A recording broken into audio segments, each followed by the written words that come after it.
I truly think that subscription boxes are one of the most effective marketing tool out there if you have a great product and nobody is leveraging it.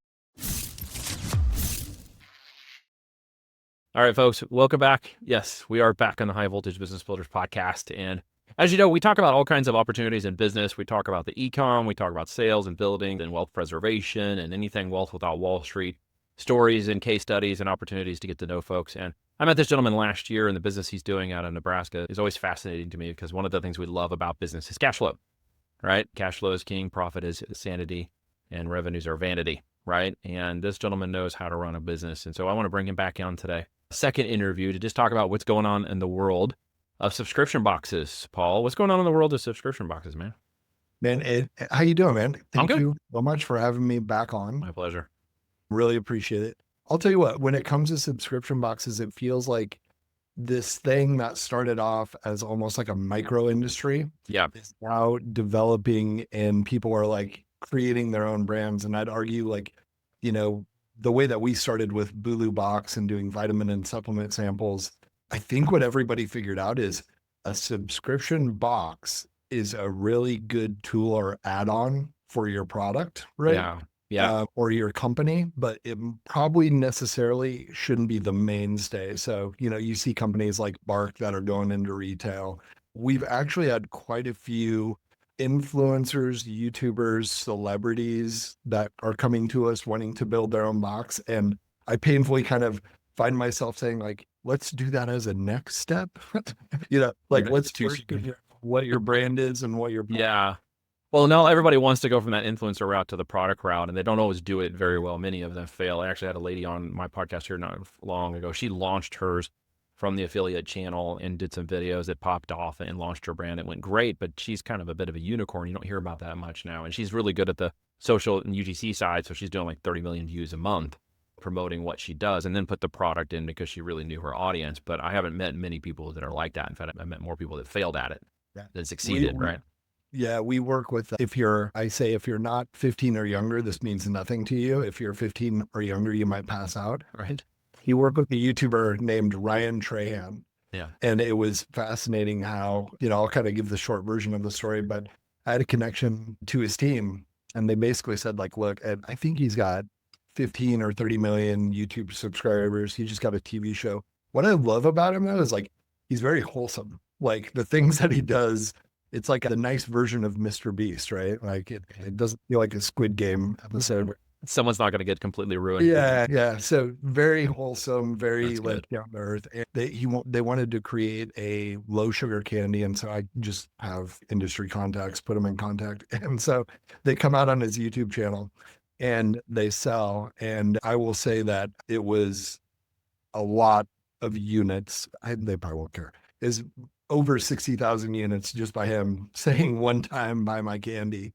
And, everybody's kind of like high-fiving and saying good job and whatever. And we're like, okay, great. And we did all the fulfillment for the product. And that was that. And our team kind of like, wait, like, do it again. Give it more. And it was like, oh, and I think, the mentality of a lot of these YouTubers will talk at once, but we've since then worked with them and they're on Target retail shelves now. So good. The candy is going like crazy. We even working as like doing logistics and fulfillment for them, we get letters from kids begging to get their hands on the candy. So that's demand. That's amazing. Demand. That is wild too. Yeah. Just like these kids are backtracking and figuring it out. I will say we got in trouble with Walmart. Uh-oh. We had this idea and I think I don't know where it came from. It sounds like something I would have spouted off in a meeting as a joke, but they were getting placed on the bottom of shelves, right? Yep. And we had this idea of let's give them knee pads to put on the shelf so you can pull out, it's like, hey, sorry, we're located down here. Grab the knee pad and get on down here so you can like get down on your knees to buy the candy. And it actually got into a bunch of stores and then we got a slap on the hand from Target, but I'm also like totally worth it. Yeah, totally worth it. Did what it's supposed to do. Yeah.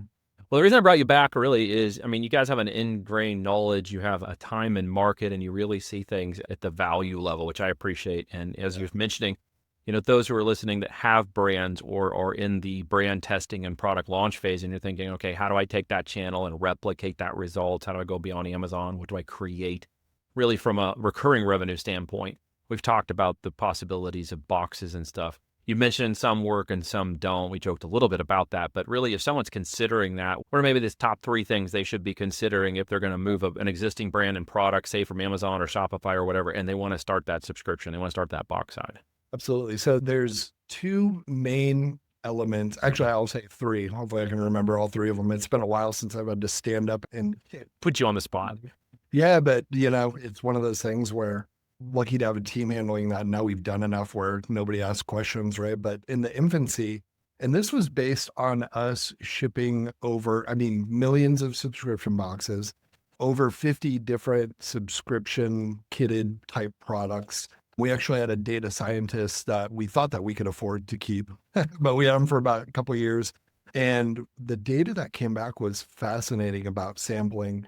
But the main aspects that we tell people to consider is with a subscription box, there's like 5 different things that you can kind of do with it. And it's acquire, activate, retain, referral, and revenue, right? And we call it R, like marketing like a pirate. So the more that people focus on one of those things, like, is this box to get new customers? Is this box actually for our existing customers? And we want to use it as a referral tool, which is my favorite, right? Like, you can put all sorts of coupons in the box for people to pass with their friend. But a lot of people, I think, view it and think that it can do all of those things. And what happens is your messaging gets really confusing for people, right? So I think that's really important to kind of examine, like, what is it that I actually want this thing to produce? And also why I think it's a great membership program add-on for, like, we do a lot of grocery stores. I think that's great for that. Now, when it comes to the actual box itself, what we say is the box experience backed by the data that we had with our data scientists pull together. We call it feel, taste, wow, and then we call it wait. So the feel is, can I open this box and grab something and it has an interesting texture? It has something that kind of keeps me busy while I'm looking at the rest of the box. Even we found like interesting crinkle paper or glitter or the void fill, the stuffing that goes with the box. That's really important. Also, having enough of that to make the box looks full. But that element of like opening a box and just handling something, and it might even be packaging, that's really important. Taste also goes with smell. But I remember when we were doing Crayola, like we were spritzing like crayon smell in it. But if you can hit somebody with a familiar smell, like coffee or something, that's like a big deal. That attributes a lot to the experience. There's a lot of psychology that goes into that experience. It's not just a box. You're creating an experience. Absolutely. That's why we love throwing a soap sample into boxes or any sort of perfume, right? Yeah. The wow factor is my favorite one, but you really want people to open it up and say, wow, I never knew that existed, or wow, that's a big sample, or wow, I didn't know this is how that would work. My absolute favorite one, which the company is not around anymore, but we sampled a product. It was called Aero shot. And we saw it at Expo West. Okay. It was a group of Harvard scientists, all these, super nerdy Harvard suit type guys, and all this extreme branding called Aero shot. And it literally said, take a shot to the head. Right. So you're okay. Like, what is, and it was a little canister that you put in your mouth and you pull the trigger. And what it puffed into your mouth was flavored caffeine. Oh. And insane, right? Like nobody, these guys had everything down except for the actual like marketing and experience. So you can tell they hired an extreme marketing agency and nobody thought that part through. Right. But the science of it was fascinating because delivery of caffeine basically through your mouth, like sublingual. Was the fastest way. So it's like basically your morning coffee. And boy, we got a lot of feedback on that one. A lot of that you did. Play. You can probably still find YouTube where people open a box and use this. Powder would shoot out of their nose. Yeah. Somebody wasn't quite thinking that all the way through. I get the sublingual part. That works great. I usually see it on like strips and stuff to dissolve. and Yeah. don't have necessarily a negative impact. Please tell me it wasn't like shaped like a gun or anything, right? Well, I mean, it looked a little bit like the barrel of one. So Oh, see, it now we're was, crossing yeah, some lines. it is the like epitome of everything was done correctly, funding, science, all Sure. that stuff. But boy, did they miss the mark on the marketing and branding and all of that, right? So, and then the other two elements, we just say, wait, a lot of subscription boxes, I mean, to even not always, because we do some boxes that are like $50, $60, something like that. But usually for the most part, you really want to work to get below that 2 pound weight. So the additional items are Yeah. really in there to manage the weight, right? And another big secret that a lot of people know, but not all subscription boxes are the same. So, even Walmart, 150,000, I don't know, quarterly or something like that. There's a lot of different products that are put in boxes. So that's why you don't really say like, a lot of companies will try to get matching subscription boxes. Well, it just doesn't work. I Yeah. actually have never seen a company that's going to produce the exact same thing. There's always something like that. Then the final, like the most important thing, and it's really something that you want to almost the place that you want to start with, because even when we've started with this in mind, over the iteration and changes in logistics and whatever, very rarely is that also left at the end.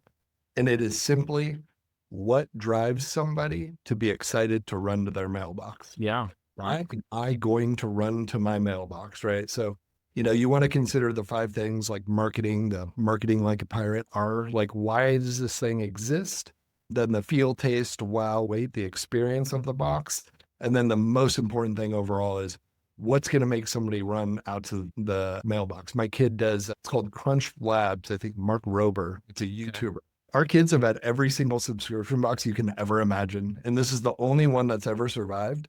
Reason that he loves it is he gets to watch a YouTube video of this guy putting together the box. And it's always like a Nerf gun or something, kind of playful for kids. But man, my kid has like a sensor that goes off. He's like, Dad, is he here yet? Is he here yet? And so there's like a week out of the month where he's just sprinting to the mailbox to find it. See if it's there. That's, We'll be I mean, you subscribed can't, to that yeah. thing forever. Yeah. Yeah, that's super good excitement. Yeah. If you think you're just gonna throw stuff in a box and it's Right.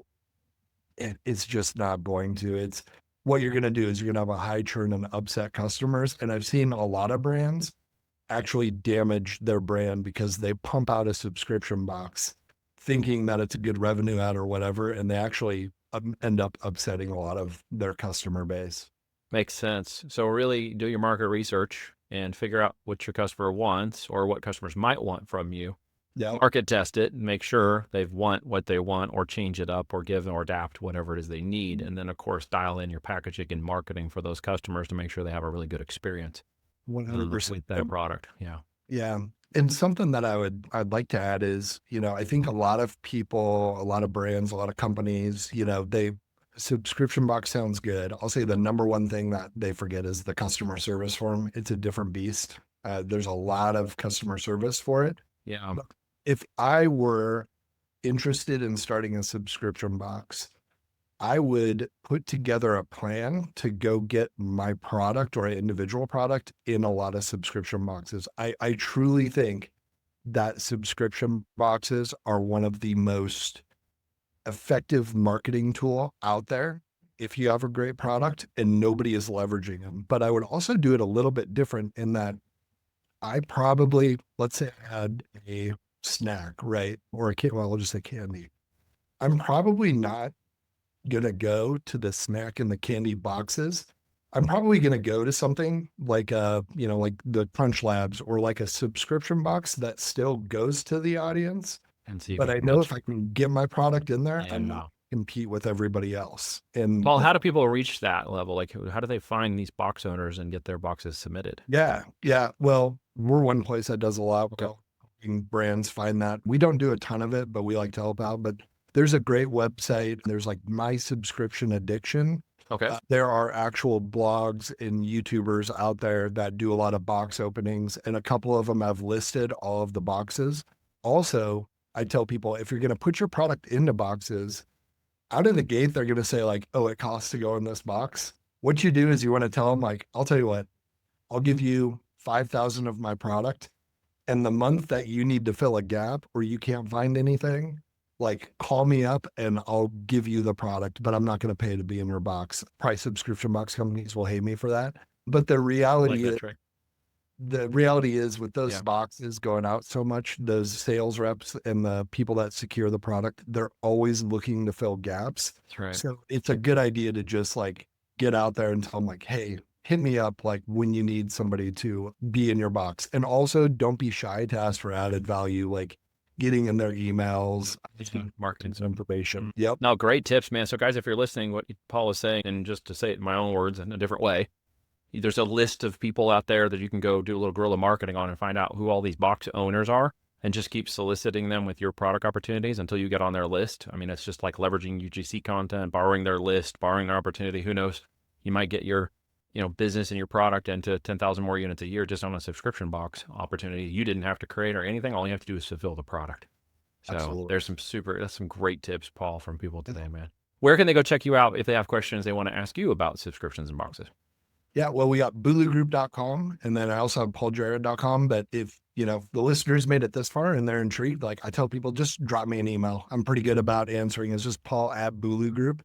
Toss emoji in the subject line. But yeah, I love to connect with people, and there's nothing better than placing somebody in a subscription box and it kind of gets them to where they need to get the sales. Yeah, another sales channel. And a great way to get in a sales channel without a whole lot of lifting. If you already built or started a brand and you got a product launch going and you're moving past your 1,000 units or more test, guys, for those who are listening to this, if you're in your 5,000 or 10,000th unit and you want a new sales channel, it's a great opportunity today. It's a master class in 25 minutes, guys. Go check it out. Paul, thanks for coming back on, dude, and sharing that with us. Hey, man, always good to see you. Thank you very much. I appreciate it.